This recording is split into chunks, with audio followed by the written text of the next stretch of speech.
রমজান এলেই বাজারে হাহাকার পড়ে যায়, দ্রব্যমূল্য বেড়ে যায়। কারণ কি? প্রতিকারের উপায় কি?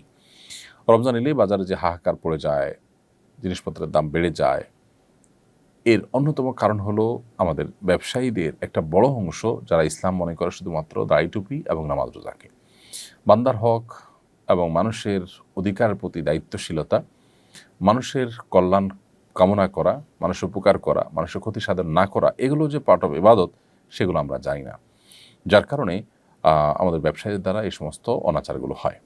দ্বিতীয় গুরুত্বপূর্ণ কারণ হলো আমাদের দেশে আইনের শাসন প্রতিষ্ঠা দুর্ভাগ্যজনকভাবে কেউই করতে পারেনি সেভাবে। না পারার কারণে যখন কেউ অসৎ উপায়ে এ ধরনের ব্যবসা বাণিজ্য করেন, তখন ভালো মানুষরাও টিকে থাকতে গিয়ে তাদের সাথে তাল মেলাতে হয়। যদিও টিকে থাকার অজুহাতে এরকম করা জায়েজ নয়, কিন্তু তারা এমনটি করেন। এজন্য আইনের শাসন যদি হয় খুব কড়াকড়ির সাথে, আশা করা যায় এ ধরনের সমস্যার সমাধান হবে। ব্যবসায়ীদের যে সিন্ডিকেট আছে, সেই সিন্ডিকেটগুলো ভাঙার জন্য সদিচ্ছা নিয়ে কোনো সরকারই আসলে সেভাবে কাজ করে সফল হননি। এটাও একটা কারণ। এই সিন্ডিকেটগুলোর কারণে এই ধরনের সমস্যা তৈরি হয়। বাজার নিয়ন্ত্রণ এবং সিন্ডিকেট ভাঙা এগুলো সরকারের কর্তব্য।